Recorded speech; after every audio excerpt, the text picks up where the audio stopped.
Here's the first part of your story in about 800 words, written in simple English with third-person style. The space station horizon floated silently above Europa's icy surface. Inside, Tai-Ho Kim moved quietly through the lab, checking readings on his computer. He was the only human awake at this early hour. The other scientists would sleep for another 3 hours before their shift began. Tai-Ho liked these quiet moments. As the station's top scientist studying alien biology, he needed time to think. His dark hair fell across his forehead as he leaned closer to examine cell samples from Europa's subsurface ocean. Strange, he muttered, adjusting his microscope.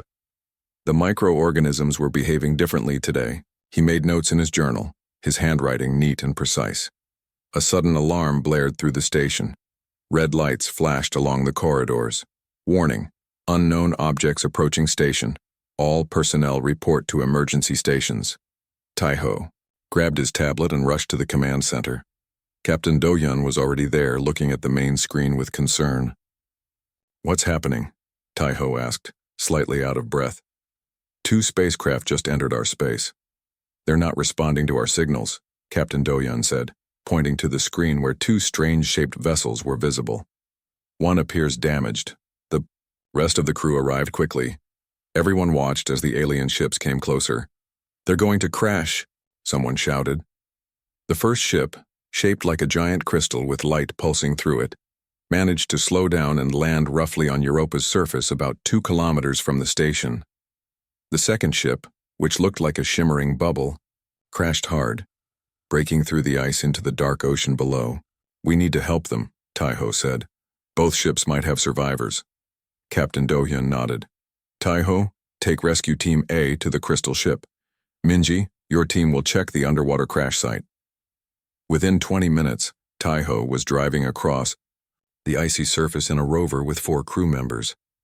They wore their heavy spacesuits against the extreme cold outside. "I see movement," said Engineer Jae-Hwan, pointing ahead. "Something's coming out of the ship." The crystal vessel had cracked open, revealing a soft blue light from inside. A tall figure emerged, standing at least 8 feet high. Its body appeared to be made of translucent crystal that caught the light from Jupiter overhead. "Amazing," whispered Tai-Ho. "A completely silicon-based life form." The alien turned toward them and raised what seemed to be an arm in greeting. Tai-Ho stopped the rover, 30 meters away. "Let's approach slowly, no sudden movements." As the team carefully walked toward the alien, their communication system crackled with urgent news from the second team. "Command center to rescue Team A. Team B has made contact with the second species. They're bringing them to the station now. The aliens call themselves Oceanides. They're some kind of water-based life form." Tai-Ho focused on the crystal being in front of him. "Hello," he said, making a small bow. "We come to help." The crystal alien's surface rippled with colors. Suddenly, Tai-Ho felt a strange sensation in his mind, like gentle fingers touching his thoughts. "Can you understand me?" Tai-Ho asked. The alien's colors changed again, and surprisingly, words formed in Tai-Ho's mind. "Yes. I am Nari, ambassador of the Luminari. Thank you for your assistance," Tai-Ho gasped. "Telepathy! The alien is communicating directly into my mind." Back at the station, the second team had brought in 3 floating containers filled with water. Inside each was a swirling, changing shape that glowed with soft purple light. When Tai-Ho's team arrived with Ambassador Nari, the station became the first human facility to host 2 completely different alien species. The water aliens could reshape their bodies. One of them formed a roughly humanoid upper body above the water's surface. "I am Captain Jisoo of the Oceanides," it said in perfect English, its voice bubbly and musical. "Your language was easy to learn from your computer systems." Over the next few days, Tai-Ho worked closely with both alien representatives. He noticed something strange. Both aliens seemed especially interested in him. Ambassador Nari would often stand near him, crystal form glowing brighter whenever he spoke. Captain Jisoo would change colors when he entered the room. "They like you," teased his colleague Minji. I think you have two alien admirers. Taiho laughed. Don't be ridiculous. They're just curious about humans. But one evening, as Taiho worked, alone in the lab, both aliens visited him separately. Ambassador Nari gave him a small crystal that pulsed in time with his heartbeat. Hours later, Captain Jisoo showed him how her kind could create beautiful patterns in water that seemed to match his brainwaves. Taiho didn't understand yet, but the greatest diplomatic challenge in human history had just begun, and somehow, he was at the center of it. 2 weeks had passed since the aliens arrived at Station Horizon. Taiho now spent most of his time with the visitors, learning about their worlds and teaching them about humans. Captain Do-hyun officially named him the liaison officer for both species. Ambassador Nari, could you explain how your people communicate? Taiho asked one morning, sitting in the special room built for the Luminari.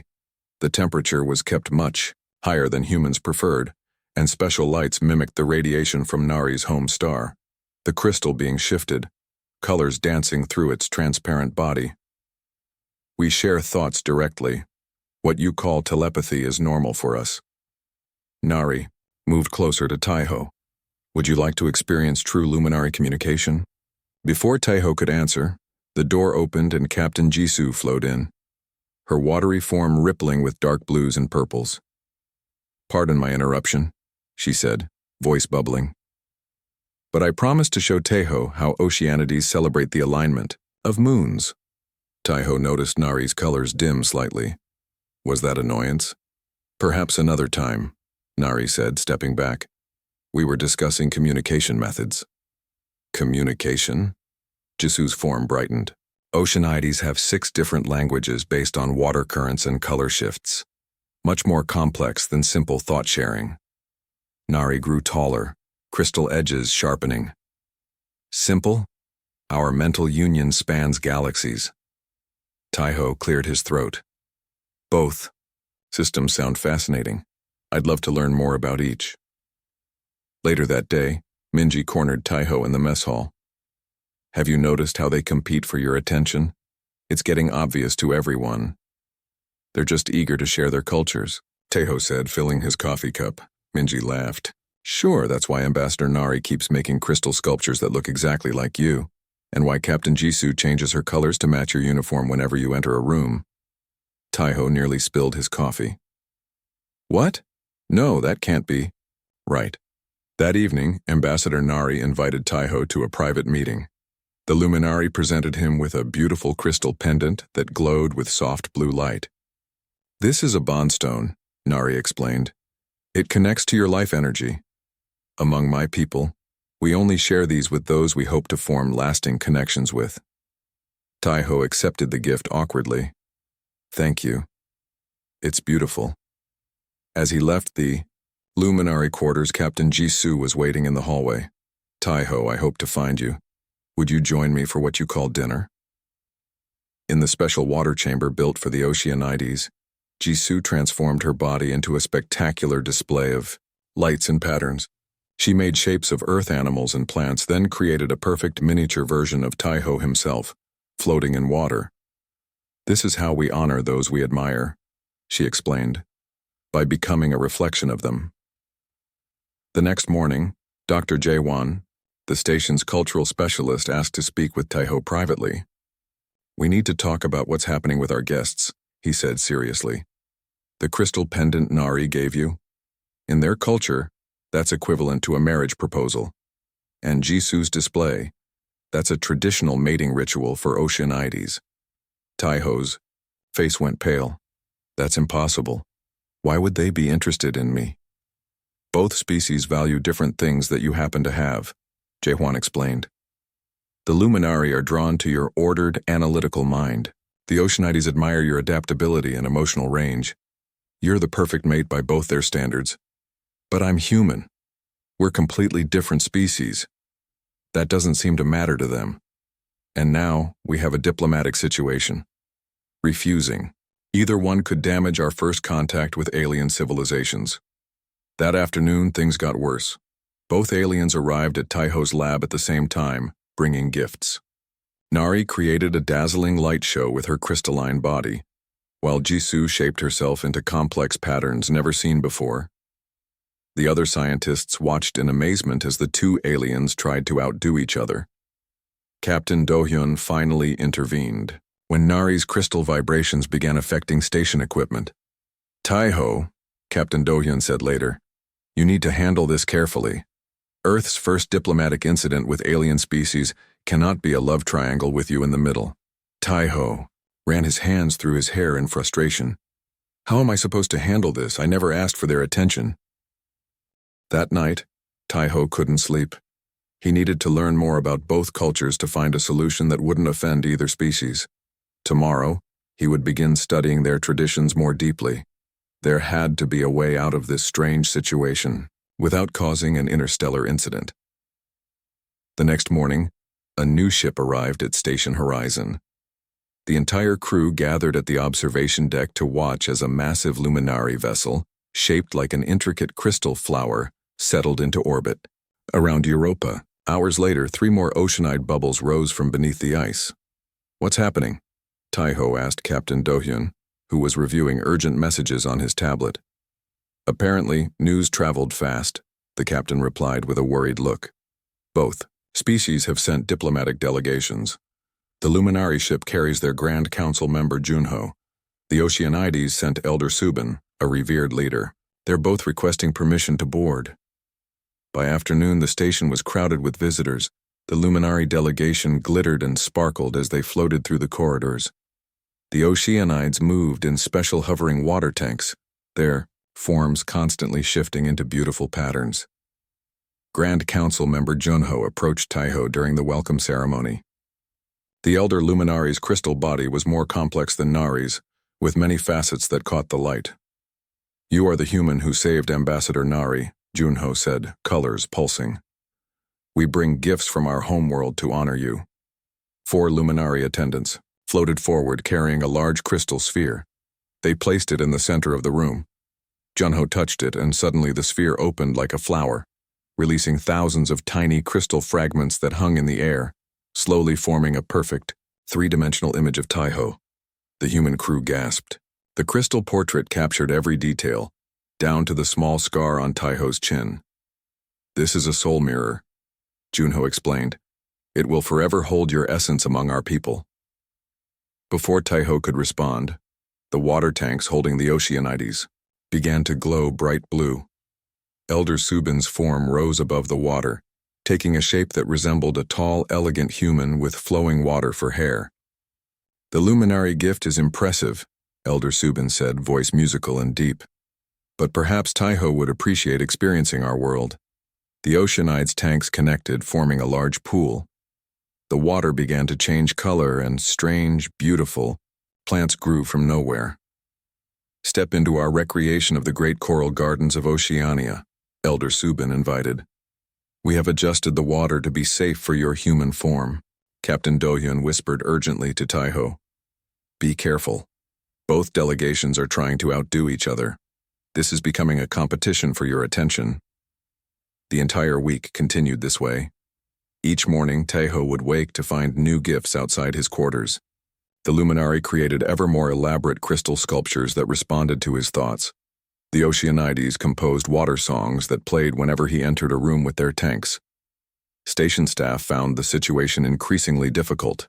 Storage. Rooms filled with alien gifts.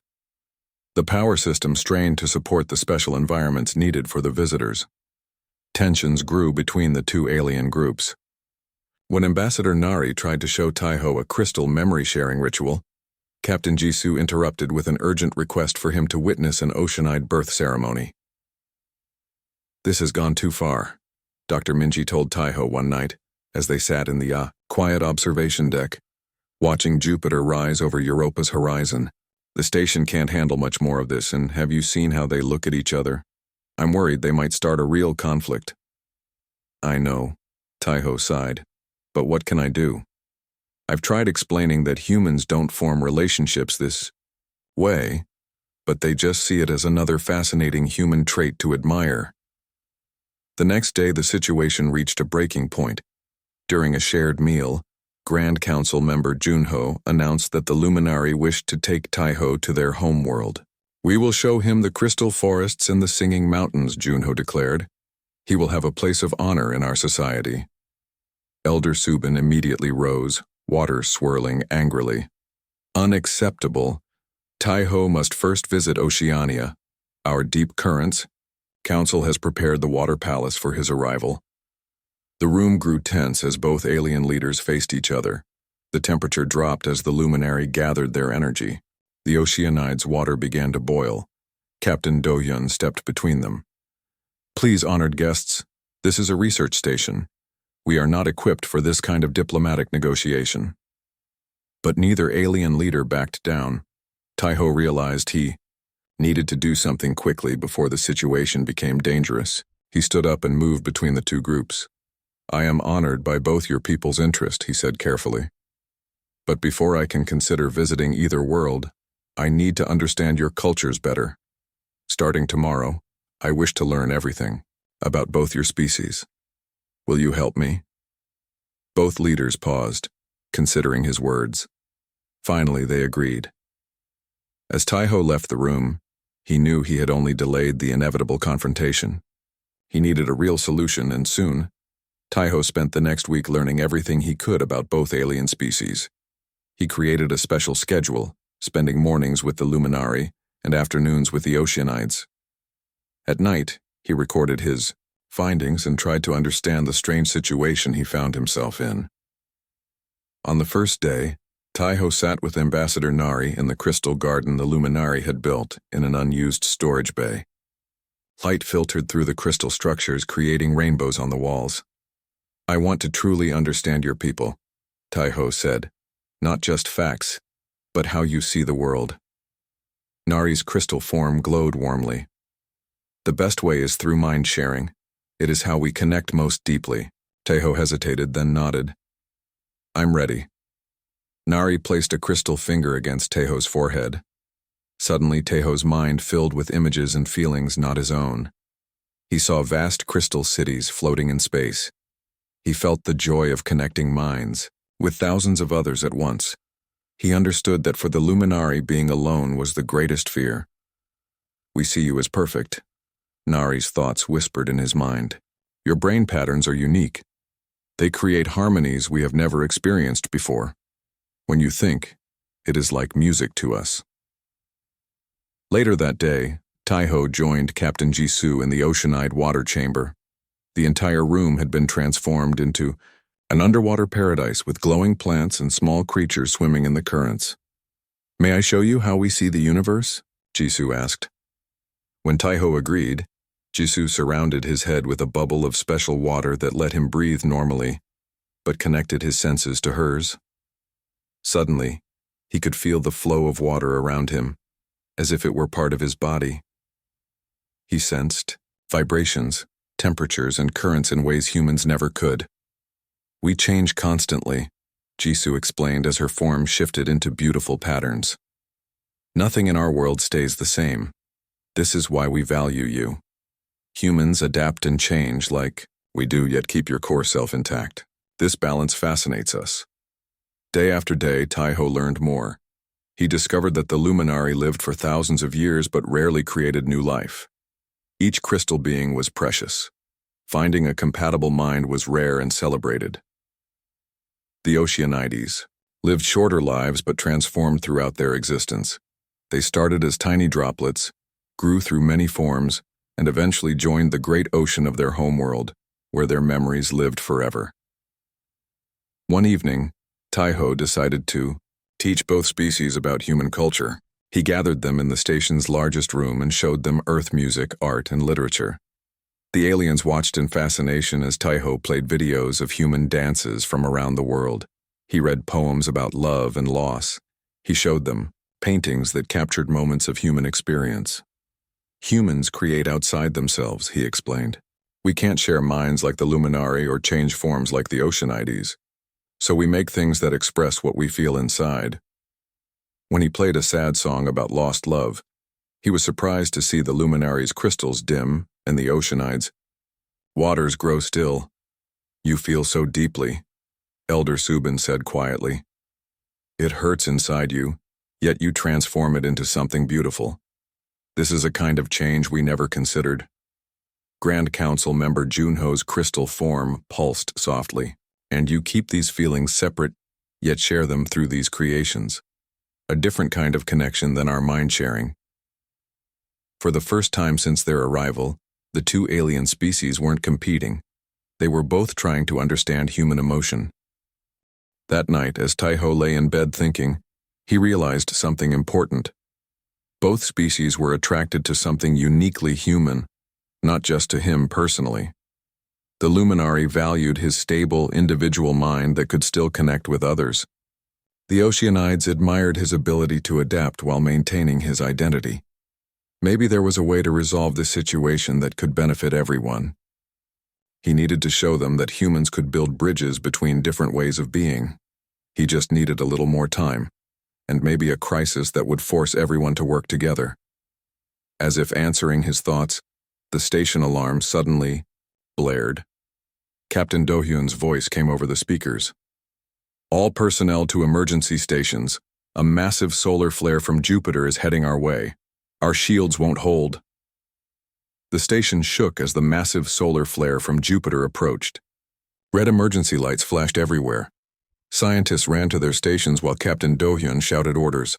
Our regular shields can only handle 30% of this radiation, Engineer Jae-won reported, his fingers flying over the control panel.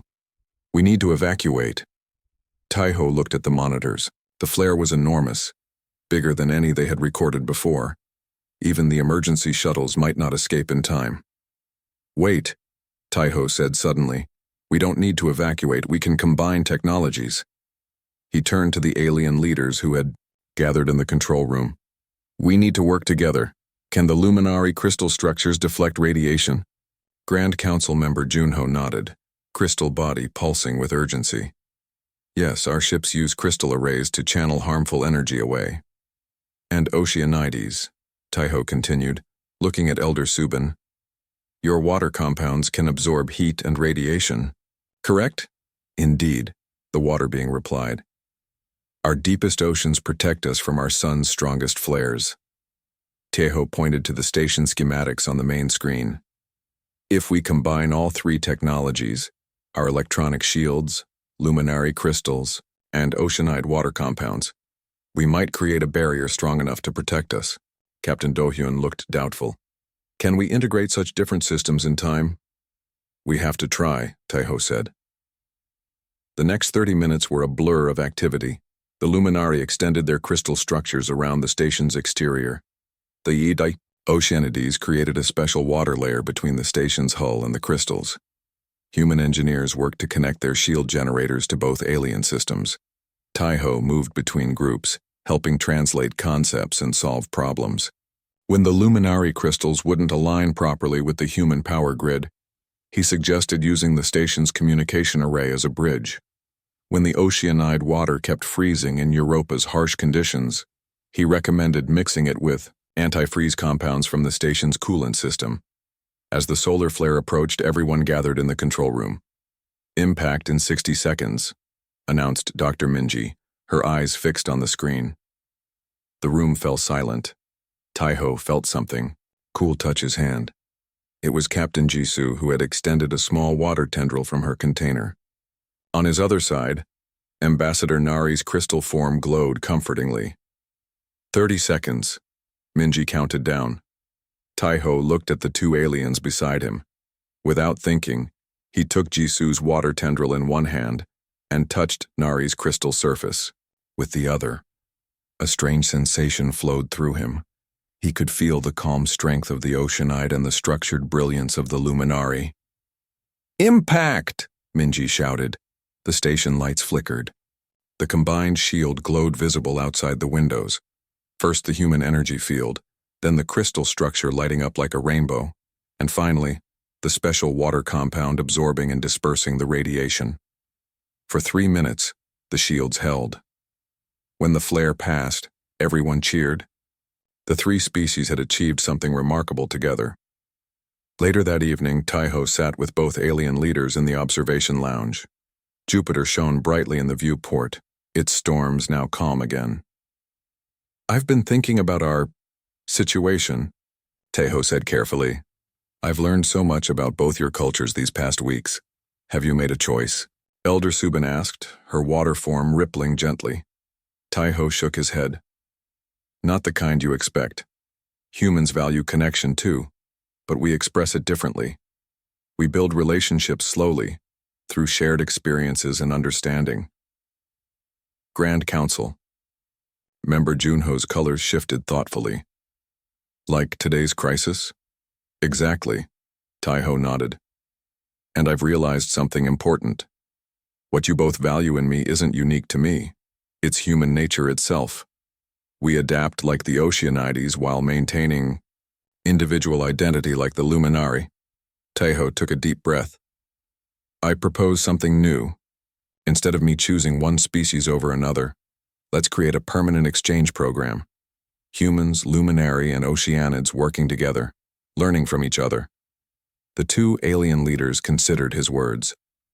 "A three-way alliance," Elder Subin said finally. "Not focused on one individual, but on what we can learn from each species." "A new kind of connection," Junho agreed, crystal form brightening, perhaps more meaningful than what we originally sought. 3 months later, Station Horizon had transformed. It was now Embassy Horizon, the first triple-species diplomatic outpost in human history. Scientists from Earth worked alongside Luminari, crystal shapers and oceanide flowmasters. They had already made breakthroughs in energy technology, medicine, and space travel. Tejo stood in his new office, looking at the plaque on the wall. It showed 3 symbols: a human hand, a crystal shape, and a water drop, all connected in a circle. Ambassador Nari and Captain Jisoo entered, no longer competing but working as colleagues and friends. "The first transport from Earth arrives tomorrow," Tejo told them with a smile. 20 new humans eager to learn about your worlds. "And our ships bring more of our people next week," Jisoo replied, her water form dancing with excitement. "We have much to teach each other," Nari added. Tejo nodded, looking out the window at the stars. What had begun as an awkward romantic competition had evolved into something far more valuable, proof that different species could not only coexist, but thrive together. As it turned out, the greatest human trait wasn't intelligence or technology. It was the ability to build bridges between worlds that once seemed impossibly far apart.